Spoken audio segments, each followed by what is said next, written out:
had a conversation with Bolaji Onalaja to better understand the opportunities for clean and affordable energy for all in rural communities in Nigeria. My name is Bolaji Akinola-Alli, and co-hosting with me today are me, Demilade, Adeyemi, and Daniel Ogbonna. Hi Bolaji, would you mind telling us a little bit about yourself and your background? My name is Bolaji Onalaja. Did university at University of Nottingham in England. That is where I really got into the off-grid energy space and the power sector in general. Because I did industrial economics, I didn't really expect to be going in this direction, but I just felt like this is just the way that God sort of dragged me in. When I was in uni, I started working with an NGO called Electrifying, Nigeria. So they had just done their first project there in Makoko. And the organization is aimed at going to rural communities and teaching them skills, acquisition training for renewable energy usage in rural communities and getting them to actually make renewable energy products like solar lanterns and solar lamps to improve their skill sets and also teach them how to maintain it as well. So it's not really like we're just going out and distributing lanterns or lamps or street lights. It's about getting the community to get involved in making it and trying to harness the skill set for renewable energy in the country. So I got involved with that in uni, planned a project, I think in my second year of uni, which was, I think, one of the first times I really had experience with proper project management on ground, working with rural communities and interacting with them as well. So that was quite a successful project. We had sponsorship from University of Nottingham, who supported us. We had Heritage Bank, Stanbic, IBTC, Pepsi as well supported. So that was very interesting. That was good. Following that, what essentially happened was that I wanted to sort of scale up the project. So it was really weird. On a summer afternoon, I was speaking to my friend Ore. Then I was just saying that I was working on a proposal essentially for renewable energy lighting solutions. And she was like, oh, you should speak to my aunt, essentially. So I didn't know that the aunt was the person I was going to see was the MD of the REA. So I just pulled up for this meeting and I just started trying to pitch my ideas and saying, no, I want to do this, I want to do that. And essentially the meeting ended with me getting a job offer at the Rural Electrification Agency. So that's essentially how I stumbled myself into REA. I was actually going there to pitch a project, but then I ended up the conversation just ended up going in the way that she was like, you need to see what's on ground in Nigeria and just learn a lot about what's actually happening and what the government is doing. So you can be better suited to provide solutions. So then that's how I sort of started working at the REA. And I've been working there ever since. So that's like a brief background to sort of how I got there, how I got into the space and uni life, essentially. And what would you say your experience has been so far? I guess maybe I don't know exactly what your expectations were like coming into the REA. And also maybe if you can explain to us how the REA works. Is it like a semi-state agency or is it fully state-run? So yeah, how does that work? And also what's been kind of your general experience of the REA so far? General experience when I went in, I was pretty shocked because I didn't expect to see what I saw in terms of the leadership structure. So REA is a government agency, it's a parastatal, and it's under obviously the Minister of Power and Ministry of Power. There are a lot of young people in the REA. When I first went in, I was shocked at how many young leaders and charismatic leaders that there were, personalities. The perception that people paint of government in Nigeria is that you don't find young people there. You don't find people who are forward-thinking and innovative ideas there. They make it seem like it's just a bunch of 70-year-old men making decisions, but it's not that.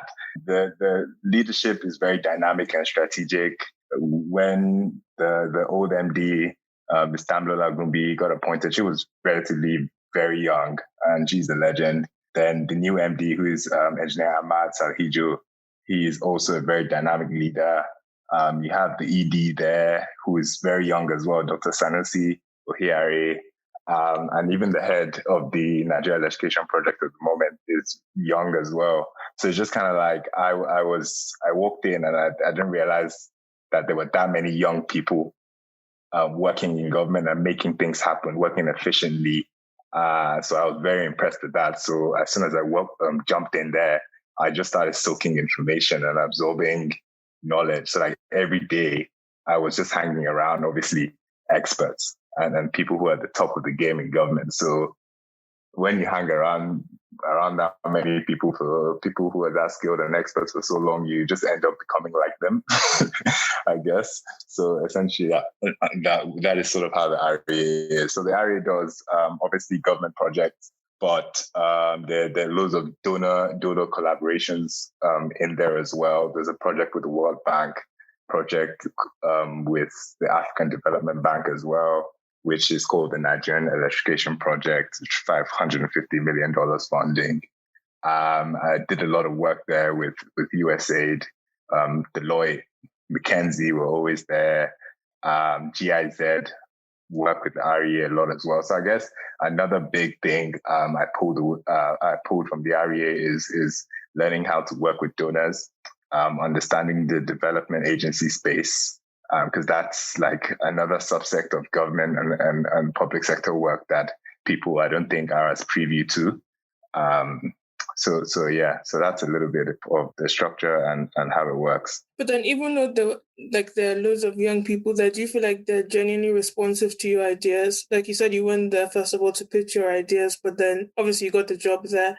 Do you feel like they listen when the young people do talk and not just working for their own whatever it is they're already working on? Yes, I feel like they do listen. I feel like it's very forward thinking. There was something called the Universal Electrification Roadmap, which was developed I think in about 2016, about then.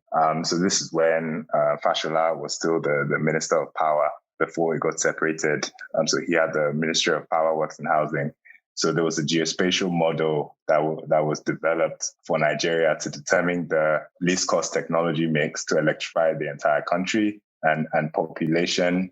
So that model based on REA survey based Nigeria's electrification rates at 49%.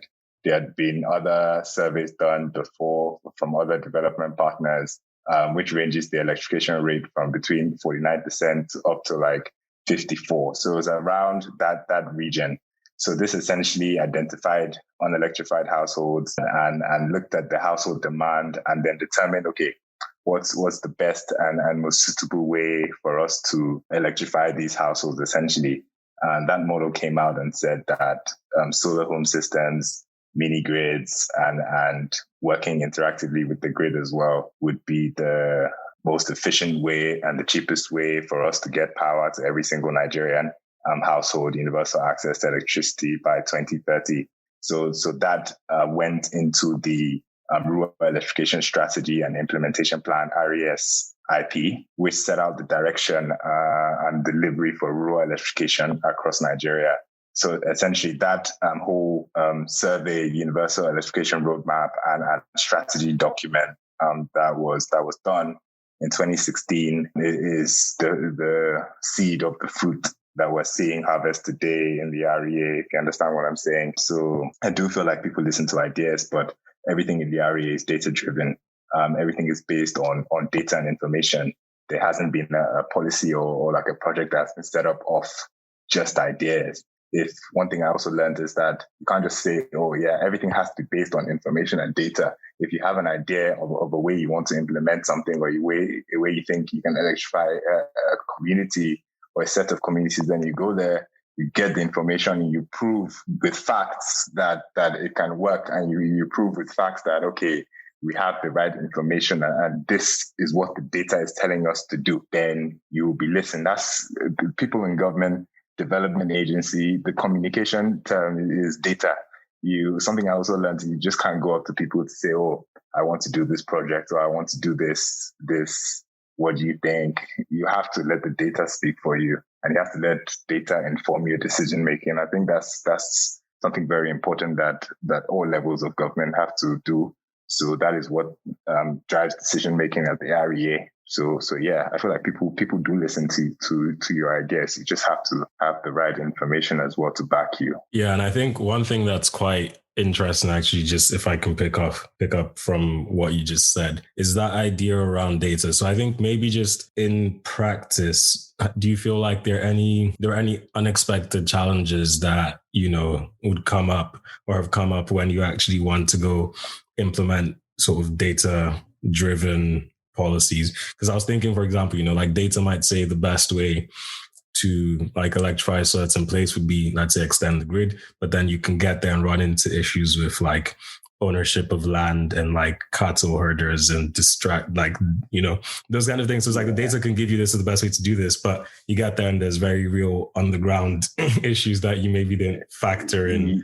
So like, do you feel like there are any sort of interesting sort of like cultural land use or like just things you wouldn't have expected in actually doing that? I think that's always bound to happen working with rural electrification because, for example, just going back to the geospatial model quickly, that model essentially highlighted areas across Nigeria that would be suitable for solar home systems, areas across Nigeria that would be suitable for mini grids, solar home systems in areas that are sort of more sparsely populated. So we're looking at towards the north central, and then mini grids for areas that have access to productive use. Also more economic activity in those sort of communities, you put mini grids there.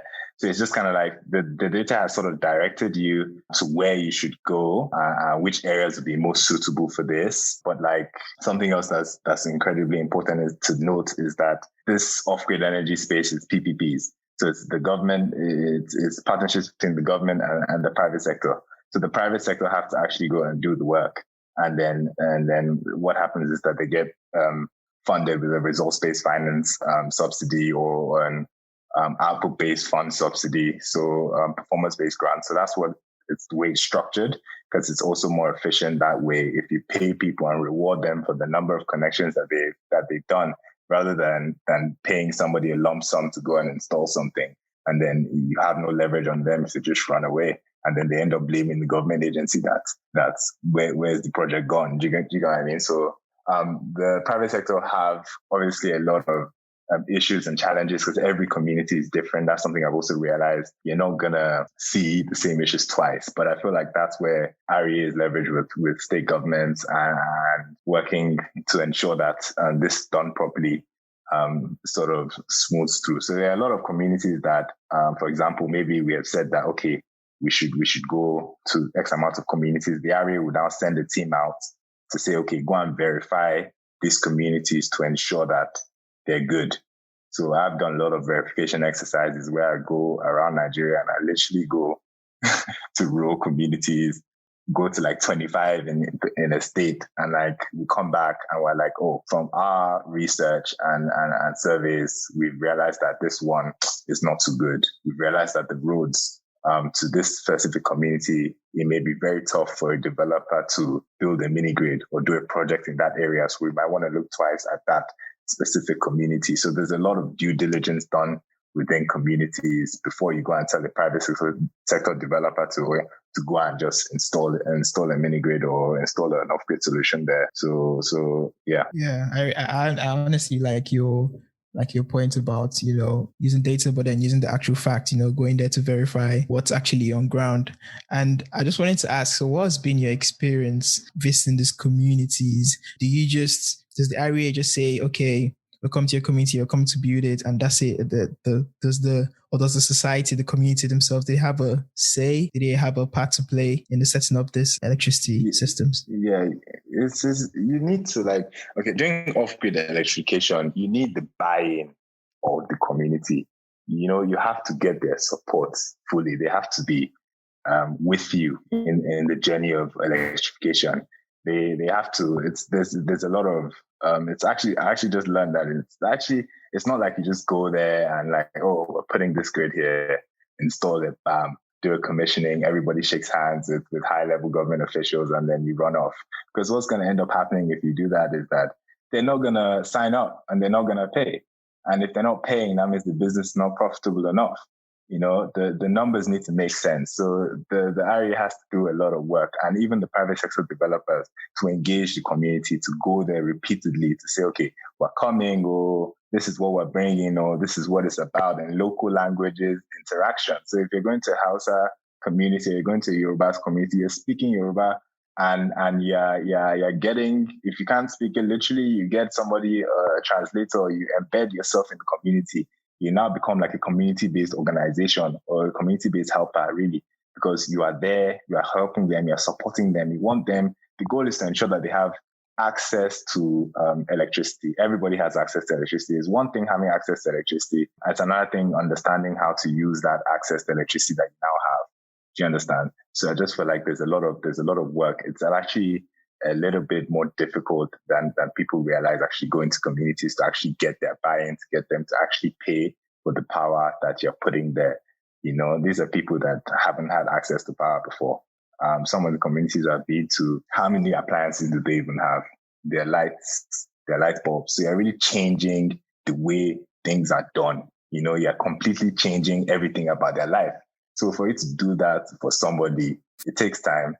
And then you have to sort of ease people into it as well. You can't just go there and be like, buy this. Everyone's going to be defensive and going to be like, what do you mean buy this? Why should I buy this from you? You know? So that's the way sort of have to look at it. So actually, just on that point as well, I guess, does the REA sort of work to sort of facilitate that ecosystem around people getting access to electricity for the first time? So things like access to finance to actually be able to, you know, buy electric appliances if they don't have that in the home? Or do they, you know, also look at things like being able to build up skills in the local community in terms of actually, you know, maintaining the installations? Or is that just something that the private sector developers will also manage? So I guess that's like a twofold question. Yeah. Yeah. So these are like boxes that have to be ticked in order for the PPP to be sort of established. You understand? Like if somebody wants to do a mini grid or like a power project in an off-grid community, they have to have capacity to train.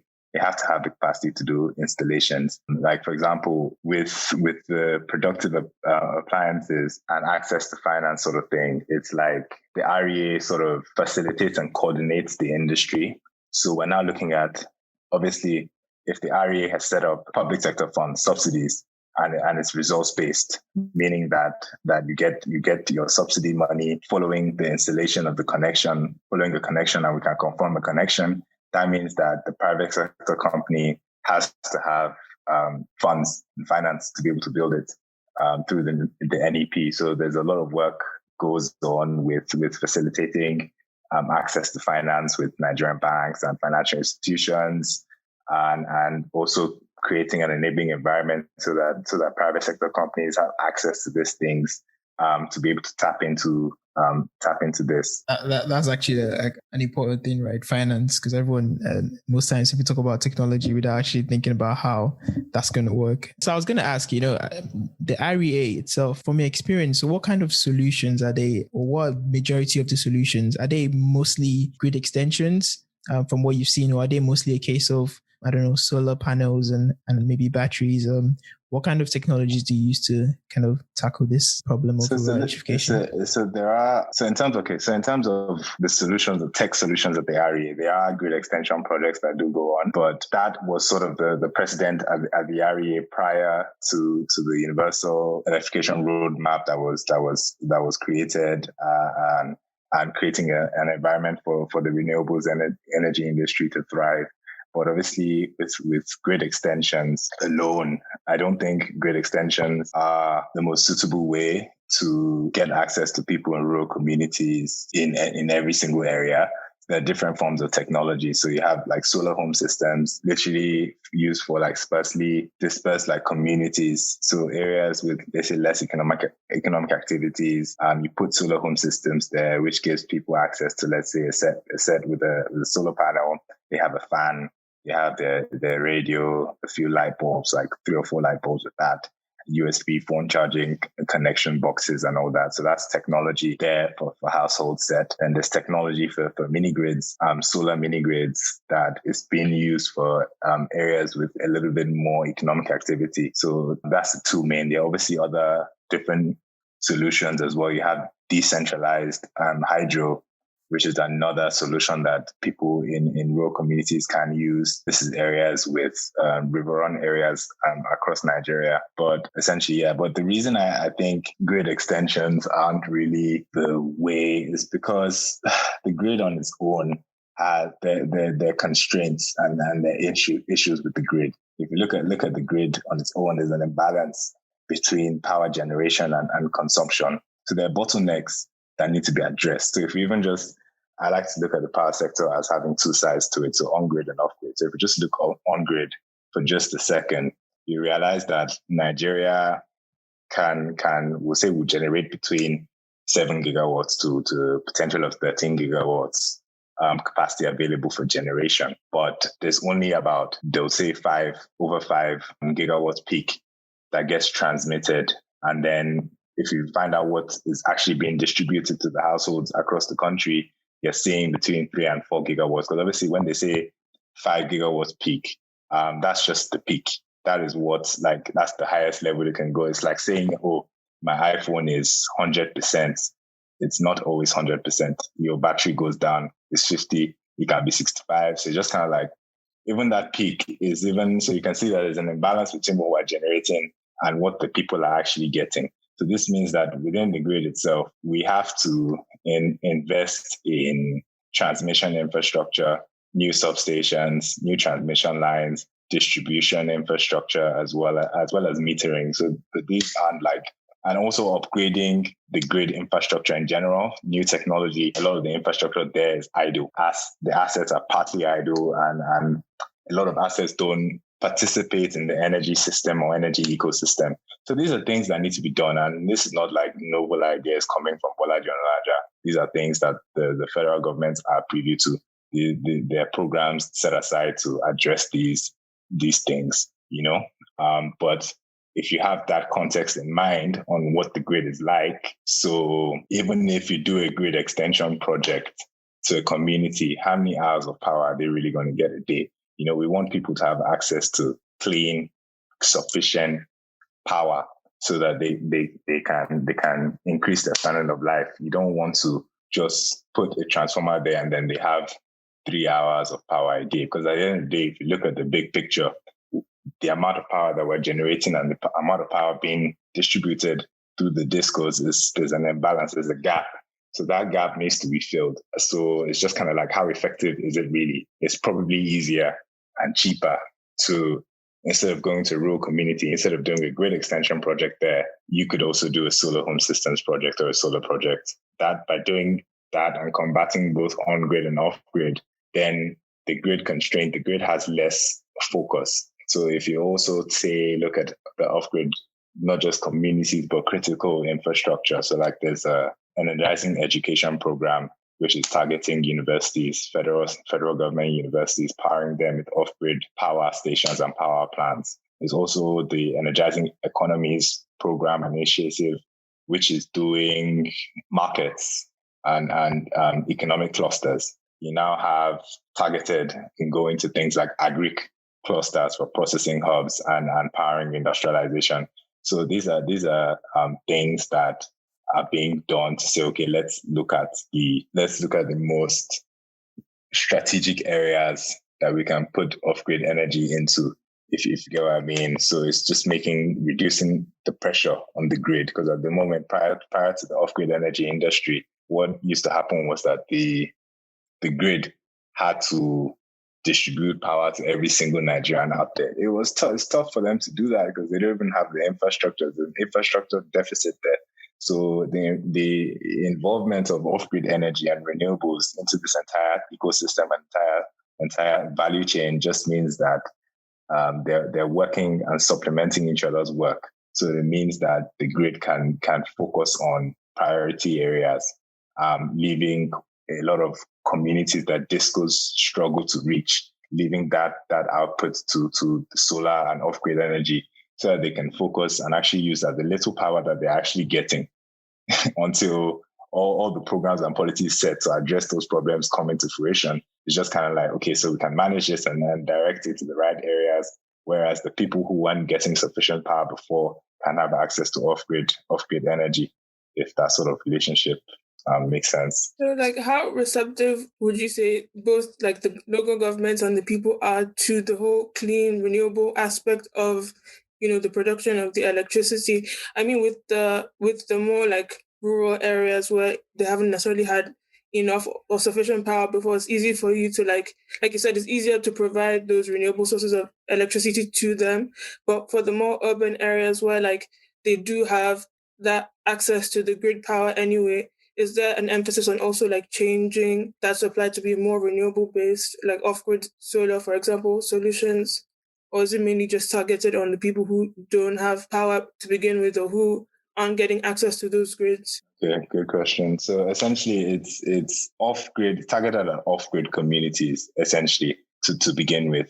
But then if you actually look a little bit deeper, you realize that there's a potential business model for having interconnected mini grids, or some people may call them undergrid mini grids. So this is now seeing partnerships between mini grid developers in the off-grid energy space and discos. So the disco may be able to cover an area where, let's say, if you just look at Ikeja disco, or no, let's look at Kaduna disco, for example. That disco may not literally be able to provide power to every single person within their region or within their zone, if you understand what I mean, because maybe they don't even have enough power to distribute. So it's just kind of like a lot of people could just choose to go off grid. You can't really control that. It's the same way people may choose to buy a generator in your house. You can do that. You can decide to buy a solar system as well.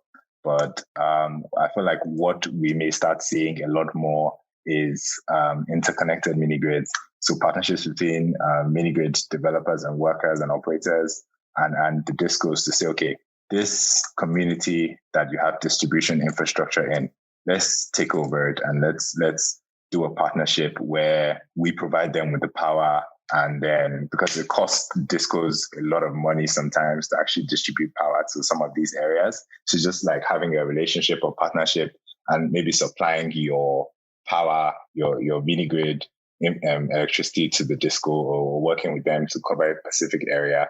I think there are a few projects of that nature that have come about in the past year or two.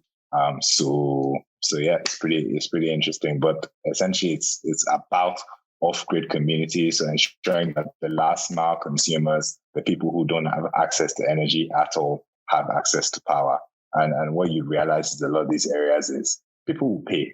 People will pay for power if you give them good power. If you give them clean, cheap energy, they will pay. That's what I've also realized, and that's the truth. People actually pay for electricity. You just have to actually give them something that works. Not telling you, oh, take this, it works for 3 hours and then we'll switch it off. No, consistent 24-hour power. They want it. So it's just kind of like the tech is there to deliver it to them. Yeah. Speaking of payments, like, so how do you just charge a standardized amount for the price of electricity, like across Nigeria, or do you kind of calculate based on the area, combination of technology, or the size of the mini grid? How do you calculate the price that consumers should pay? So that's something that private developers do as well. Sorry, the way you say you is as if it's me charging. It's me charging them. No, I'm not charging anybody. I meant the REA, sorry. Yeah, the REA. So essentially, the people in the course is a private PPP. The people in the community pay private sector developers for this power. And there's a tariff rate that is agreed to do this at a cheaper rate. So essentially, the private developer would communicate with the off-grid community and decide the tariff rate that, okay, we're going to charge you X amount per kilowatt hour, which is usually cheaper than grid, using knowledge of how much they spend and data and information from how much they spend from generators and all that. It's significantly cheaper than what it was prior. Essentially using generators like, the better pass my neighbor generators that people use. Yeah. So essentially tariffs are agreed with the communities, and tariff levels are agreed with communities, private sector developers. My question was going to be, do you see these sort of mini grids and solar home systems as a plugging the gap solution as the country and these communities develop, or as population dynamics and sort of dispersion changes? Do we see that as like we're plugging the gap, or do we see these as long-term solutions for these communities? Because I think like if you're coming from zero electricity to I now have, 3 light bulbs, I can charge a phone, I have a radio, like that's great. But like in the long term, like you'd ideally want a higher quality of life than that. So what's kind of like thought about long-term sustainability? I think mini grids are incredibly sustainable long term. I think the business model works, and I think it makes a lot of sense. If you think about, I believe access to energy is the fundamental SDG that ties all others together. So I feel like what essentially happens is that without access to energy, without, let's say, a mini grid in a rural community, how do you introduce things like tech to them? How do you introduce sufficient and sustainable healthcare? They don't have access to power for their hospitals. They don't have access to power for their schools that might be there long term.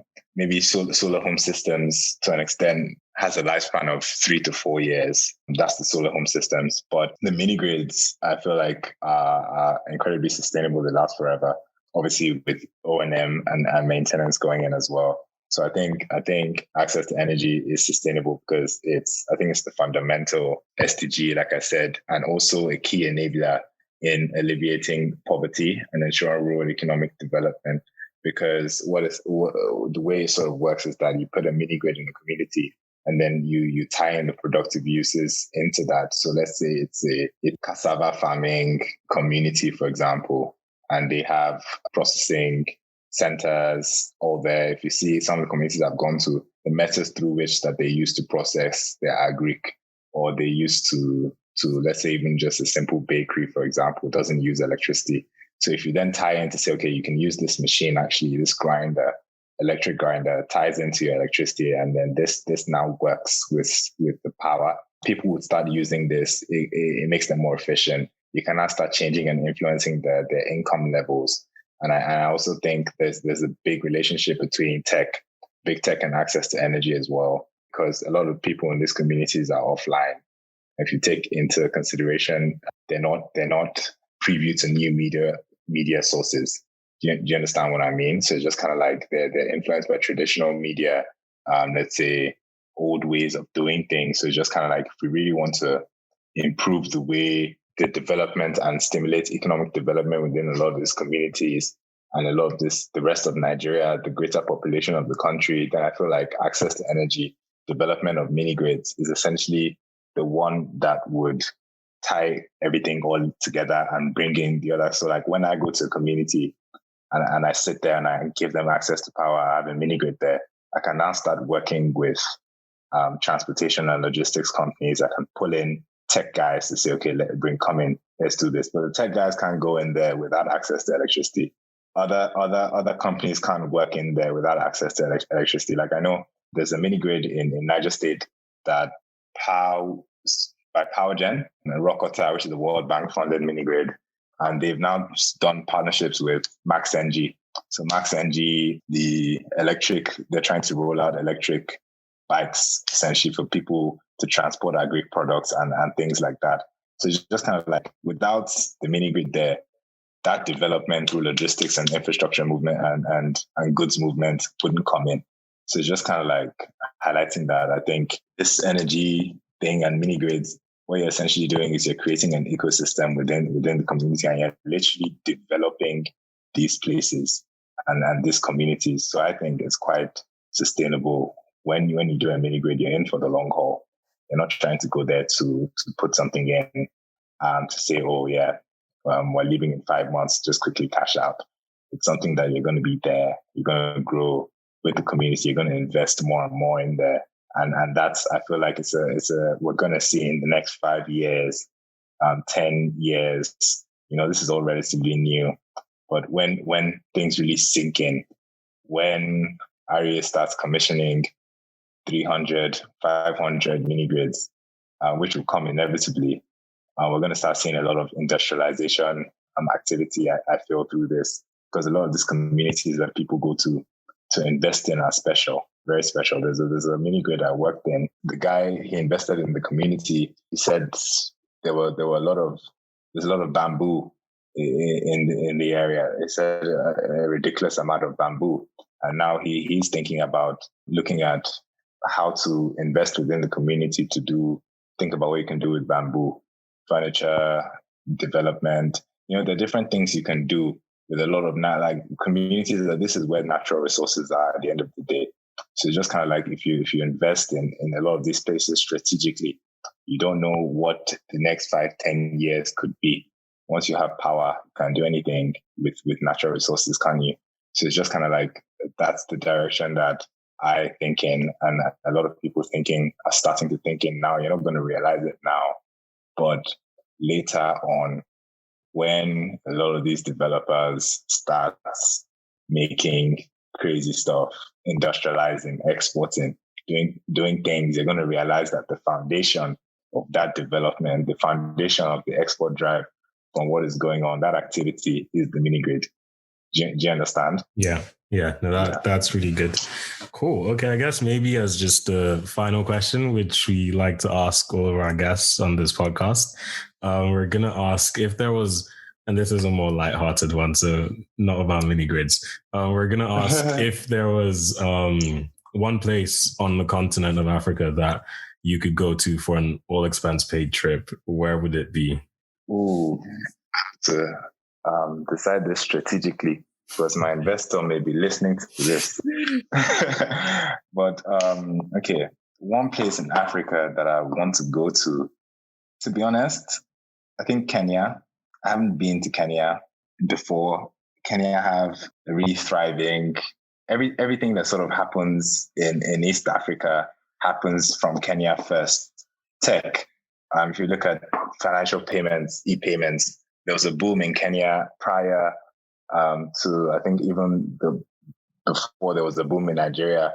If you think about, I think it's called M-Pesa. There's a company called M-Pesa, mobile money company. A lot of mini grids companies and renewable energy companies, tech companies are prevalent in Kenya. There are a lot of Kenyan companies. So what actually happened was there were developments in Kenya. And then when the REA did the Nigeria electrification projects and started happening, a lot of people started investing, leaving Kenya and coming to Nigeria for the renewable energy space. So it's just kind of like, I just feel like Kenya is I just have an eye on them, really. I just look at them like, okay, what are they going to do next? That's like Nigeria is going to do at the same time. So I feel like Kenya and Nigeria have a very similar sort of tech development ecosystems-ish. So I think Kenya, I want to go there and network and meet people. I think it would be a great place for a holiday as well, though. They also have I was going to say, an all expense paid trip and you're going there to work. Well, I guess everyone's different. Work is life. Or man, I don't know how to explain it, but like the way I feel about this country is just kind of like, I don't think there's like anything else to do. I just feel like it's left to our generation to really wake up and address a lot of challenges that we're facing. I just feel like it's one of those things where it's just kind of like, okay, nobody is going to come and start developing Nigeria for you. You have to come. You have to pick your fight and pick your lane and pick your battle and start the work that needs to be done. Is as simple as that. So I feel like I'm always very mindset on Nigeria and development, but I just feel like that's how my life has been suited, and I feel like that's how a lot of young Nigerians have to also be thinking as well. We need to wake up and we start fighting through the work. You fight through the work. You fight through things like renewable energy. You fight through tech. Is what we have. So we have to fight. We need to do the work that needs to be done to make Nigeria a better place. And it's as simple as that. There's nothing else to it. It's as simple as that. We must develop this country, whether we like it or not.